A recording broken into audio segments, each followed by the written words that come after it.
ഇതാണ് നമ്മുടെ വീട്ടിലുള്ള സീതപ്പഴം. നമ്മൾ മലയാളത്തിൽ പറയണ സീതപ്പഴം എന്ന് ഇംഗ്ലീഷിൽ പറഞ്ഞ കസ്റ്റാർഡ് ആപ്പിൾ എന്നാണ്.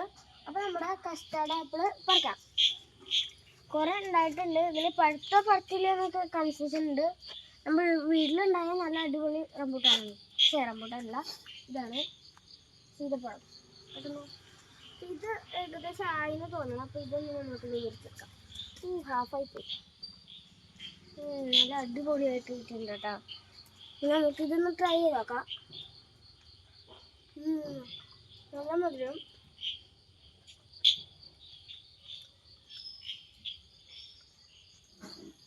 ഇതിന് അത്രയ്ക്ക് ഇവിടെ ഫ്രൂട്ടില്ല. ഇതിന് മറ്റേ കുരു മാത്രമേ ഉള്ളൂ. ഞാൻ സാധനം കൂടാ കേട്ടോ. അപ്പോൾ ഇത്രേ ഉള്ളൂ നമ്മുടെ വീഡിയോ. വൈൻഡ് അപ്പ് ചെയ്യാൻ പോവാണ്. Bye bye.